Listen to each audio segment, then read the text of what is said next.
O Justiça e Você está no ar. Nesta edição, os reflexos do novo Código de Processo Civil para o cidadão comum e também para o meio jurídico. A análise é do jurista Fred Didier.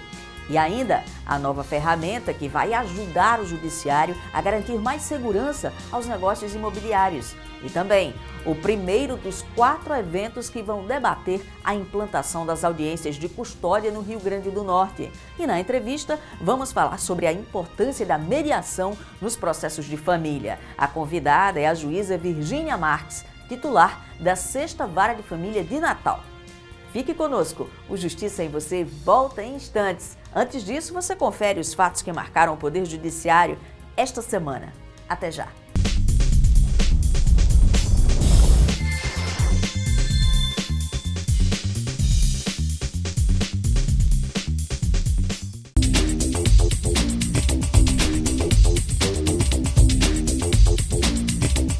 A Central de Penas e Medidas Alternativas do Tribunal de Justiça do Rio Grande do Norte entregou os alvarás referentes à liberação de recursos oriundos de penas alternativas.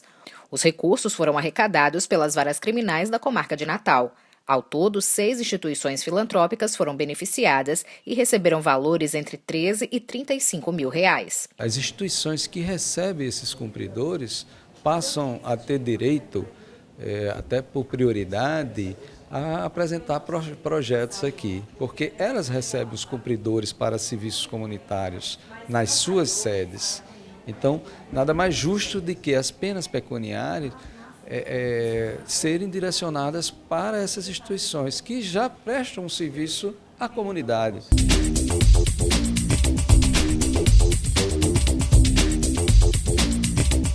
A cerimônia de implantação das audiências de custódia no Rio Grande do Norte aconteceu na sede do Tribunal de Justiça e contou com a presença do presidente do Supremo Tribunal Federal e do Conselho Nacional de Justiça, o ministro Ricardo Lewandowski. Além dos integrantes da Corte Potiguar, estiveram presentes representantes de diversas instituições ligadas aos 3 poderes. O evento marcou o início oficial da nova metodologia, que busca preservar a dignidade dos cidadãos e permitir maior economia e celeridade ao Poder Judiciário.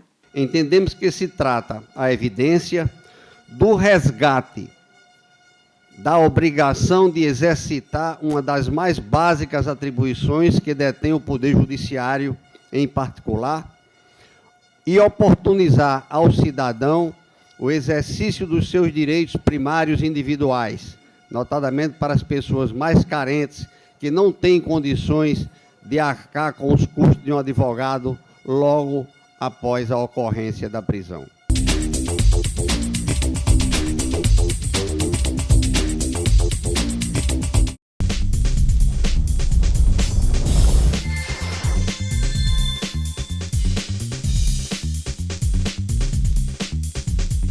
Uma nova ferramenta para o Judiciário, instituída pela Corregedoria Geral de Justiça do Rio Grande do Norte, está garantindo mais segurança aos negócios realizados envolvendo compra, venda e financiamento de bens e de imóveis. É a Central Virtual de Indisponibilidade de Bens, um sistema nacional que faz o rastreamento do patrimônio das pessoas que estão sob efeitos de uma decisão judicial. A Central Nacional de Indisponibilidade de Bens é um banco de dados virtual criado pela Corregedoria Nacional de Justiça.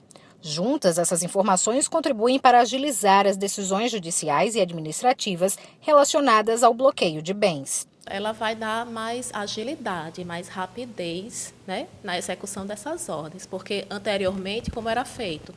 Era expedido ofício, a todas as corregedorias do país, caso se atingisse bens que poderiam estar localizados em todo o território nacional. E esse processo era muito demorado. Daqui que se pudesse averbar um registro de indisponibilidade do bem, a pessoa atingida por essa ordem poderia se valer de expedientes para repassar a terceiros, e se desviar dessa ordem. Na prática, a Central realiza o rastreamento em todo o país dos bens de cada pessoa física ou jurídica que tenha sido citada em uma decisão judicial que determine a indisponibilidade desses bens. Após a inserção da ordem de indisponibilidade no sistema, os cartórios são notificados em tempo real. Assim, antes de realizar averbações ou lavrar escrituras, os tabeliães de notas e oficiais de registro de imóveis verificam a existência de pendências judiciais que inviabilizem as transações comerciais. Vai ser em tempo real. Os titulares dos cartórios imobiliários eles têm que acessar essa ferramenta diariamente, pelo menos 2 vezes, no início do expediente, antes de encerrar o expediente. E se tiver alguma ordem, lá ele vai ter que dar cumprimento naquele mesmo dia. Todos os magistrados do Judiciário Estadual foram cadastrados no novo sistema. A ferramenta começou a ser utilizada em setembro, com publicação do provimento 133 da Corregedoria Geral de Justiça do Rio Grande do Norte. E evita também de que terceiros de boa-fé possam adquirir bens imóveis que mais tarde podem ser atingidos por uma ordem de disponibilidade. Magistrados interessados em cadastrar assessores na Central Nacional de Indisponibilidade de Bens devem entrar em contato com a Corregedoria Geral de Justiça do Rio Grande do Norte. O telefone, anote aí, é o 3215-4531.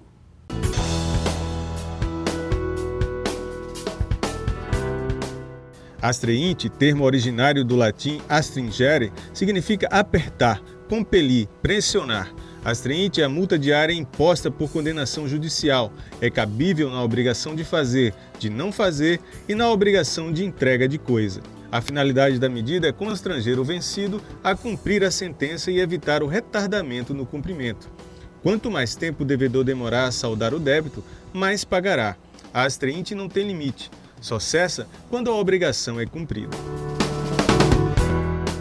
O novo Código de Processo Civil foi tema de palestra na Escola da Magistratura do Rio Grande do Norte. O convidado foi o renomado jurista Fred Didier.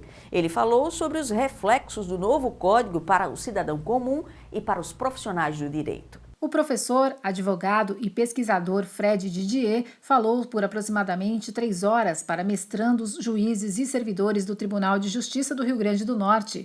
Como integrante da comissão formada para reformar o novo Código de Processo Civil na Câmara dos Deputados, o jurista afirmou que o novo CPC é mais do que apenas uma versão revista do código que esteve em vigor desde 1973. Espero que eles saiam daqui com a percepção de que o código é um novo código, não é um código reformado, é um novo sistema, com a cabeça aberta para repensar temas antigos à luz desse novo regramento e que a gente consiga, todo mundo junto, colocar esse processo para funcionar. Didier também falou sobre as dificuldades encontradas durante a elaboração do novo CPC. Disse que um dos grandes desafios foi contemplar o maior número de sugestões possível, mantendo a coerência e a objetividade. A ideia era impedir o surgimento dos chamados monstros normativos e evitar o conservadorismo.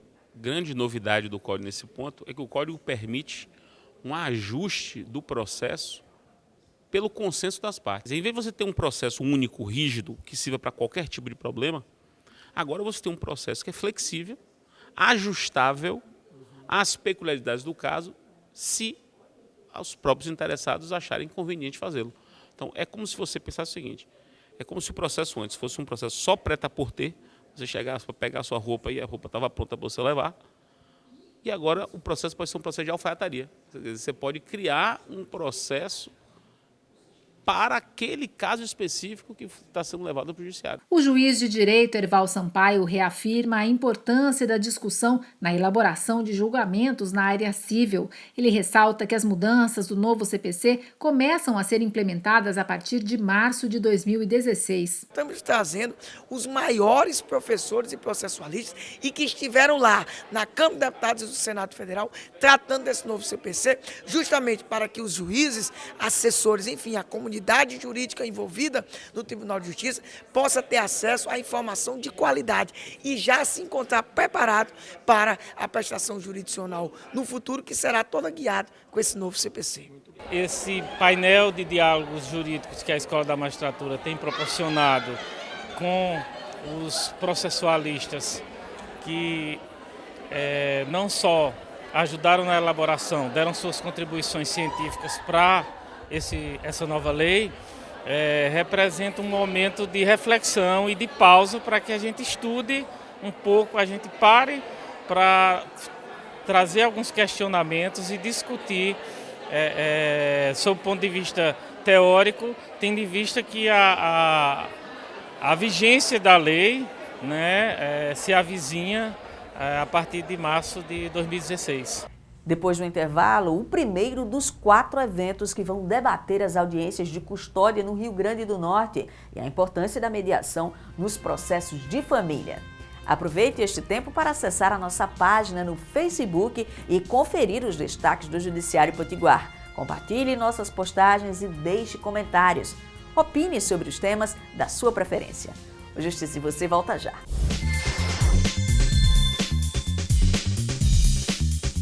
O projeto Audiência de Custódia, lançado no início de 2015 pelo Conselho Nacional de Justiça e implantado como programa piloto no estado de São Paulo, já está ativo em Natal. A proposta é agilizar as audiências de presos em flagrante para que ocorram em até 24 horas. O tema é considerado um marco civilizatório no direito penal brasileiro. Para promover a inserção e correta aplicação da nova ferramenta, o TJRN, em parceria com outras instituições, organizou um evento em 4 etapas. A primeira tratou da manutenção dos direitos humanos. Natal agora também faz parte da lista de cidades que integram o projeto Audiência de Custódia. O objetivo é promover em até 24 horas a apresentação a um juiz de presos em flagrante. O projeto é recente, mas para o juiz Rosivaldo Toscano, essa já é uma prática normal há 4 anos. Elas foram, entre aspas, descobertas agora, mas já havia uma previsão normativa dentro do nosso ordenamento jurídico desde 1992, através da Convenção Interamericana de Direitos Humanos, ou o Pacto de São José da Costa Rica. Ele estabelece que toda prisão deve ser a pessoa presa imediatamente encaminhada à autoridade judiciária. Todo preso tem direito a ter um contato imediato com a autoridade judiciária. Com base nesse fundamento, já há 4 anos que eu realizava esse tipo de audiência. Na época não existia essa nomenclatura, audiência de custódia. Então eu chamava de audiência de apresentação pessoal. As audiências de custódia também favorecem a preservação dos direitos humanos. Isso porque, de cada 10 casos de prisão em flagrante no Brasil, apenas 4 resultam em condenação de detenção após o julgamento. No estado do Rio de Janeiro, por exemplo, a prisão é aplicada antes do julgamento em 72% dos casos de flagrante. Ela pode também, e esse é um papel fundamental da audiência de custódia, evitar torturas e maus tratos, seja permitindo àquele que foi torturado, sofreu algum tipo de ilegalidade na prisão, declarar isso perante um juiz, mas seja também gerando um efeito preventivo. Pessoas que até hoje executam prisões sabendo que a pessoa não será apresentada a um juiz, podem se sentir mais à vontade para realizar essas ilegalidades e certamente pensarão 2 vezes se souberem que logo imediatamente após a prisão, aquela pessoa presa, se foi vítima de uma ilegalidade, estará diante de um juiz e poderá relatar isso. 20 estados já implementaram as audiências de custódia. No Rio Grande do Norte, Natal é a primeira cidade a receber o projeto. A nova sistemática permite que o juiz tenha um contato mais próximo e imediato com o preso e com o fato, para decidir se a manutenção dessa prisão é realmente necessária. O projeto prevê também a estruturação de centrais alternativas penais, central de monitoramento eletrônico, centrais de serviços e assistência social e câmeras de mediação penal que serão responsáveis por apresentar ao juiz opções ao encarceramento provisório. É um contato mais próximo com o preso para permitir essa análise de forma mais cuidadosa. A mediação como ferramenta de solução de conflitos nos processos de família. Esse é o tema da nossa entrevista que começa agora. Comigo hoje, a juíza Virgínia Marques, titular da 6ª Vara de Família de Natal. Doutora Virgínia, seja muito bem-vinda ao programa. Obrigada, é uma satisfação poder vir mostrar essa faceta do judiciário. Como está sendo usada a mediação nos processos de família? A área de família é um campo muito propício para aplicar mediação, porque é um leque de aspectos que podem ser trabalhados. As partes já estão mais abertas para ter o seu conflito mediado por uma terceira pessoa, uma outra pessoa ali conversando sobre as questões, sobre os problemas que levaram até aquele ponto? Como o Brasil é um país muito institucional, eu creio que a mediação no judiciário vai ter bastante êxito, porque existe uma credibilidade. O judiciário tem uma credibilidade e as pessoas se sentem mais à vontade com a pessoa do juiz. Mas é possível também que o mediador não seja um juiz, seja um advogado, seja pessoas com outras formações acadêmicas, mas que tenham feito o curso de mediação e também tenha aspectos subjetivos que permitam que ele seja mediador. As pessoas, as partes, elas têm que estar mais propensas a aceitar a mediação. Como é isso? Tem uma novidade aí com o novo código, mas como é que está sendo hoje, antes desse novo código entrar em vigor? A gente propõe a mediação, né, como resolução alternativa de conflito, e as partes, elas aceitam, porque elas estão imbuídas desse desejo de resolver. Então, tudo que colabore para essa resolução é bem-vindo. É mais complicado mediar um processo quando o assunto é família? Eu considero fácil. Eu acho que todos os juízes que estão na vara de família, eles têm um perfil para isso. Eles são vocacionados. Além do mais, hoje existe toda uma preparação, porque os juízes têm que fazer 40 horas de curso por ano. E dentre esses cursos estão resolução alternativa de conflitos, onde a gente aprende a conciliação, a mediação, estudamos a arbitragem também, jurisdição e psicanálise, o processo de julgar e a emoção. Então, tudo isso confere ao juiz uma estrutura, né, uma formação que permite fazer esse tipo de abordagem. Isso dá a formação técnica, mas a parte prática, hoje as pessoas estão mais abertas a aceitar. A pessoa tem um conflito, vamos para um exemplo real. A pessoa tem um conflito, está se separando e vai entrar na justiça. Qual é o primeiro passo? Como é que, ao invés de abrir um processo, ela pede uma audiência de mediação? Como é? Vamos orientar a pessoa que está em casa. Atualmente, elas ingressam com o processo e a mediação se dá na segunda audiência. A primeira audiência é a de conciliação, onde há uma apresentação de uma alternativa que seja viável para a resolução daquele caso, na conciliação. Ou seja, se aponta logo a solução para a parte.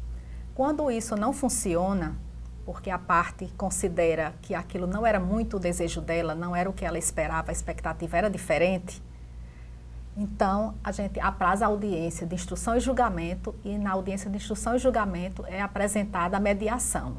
Então a mediação ela é mais longa, dura de 2 a 4 horas, onde as partes expõem todos os anseios, todos os desejos, todas as expectativas, todos os problemas que envolveram aquela relação e que chegou àquele ponto de ruptura. E aí se discute patrimônio, guarda dos filhos, como é?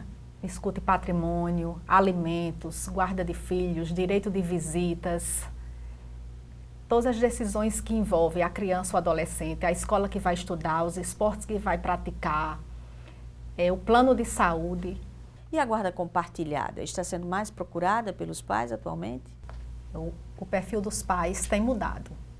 Antes, a tendência era que a guarda fosse unilateral. Para a mãe? Em favor da mãe.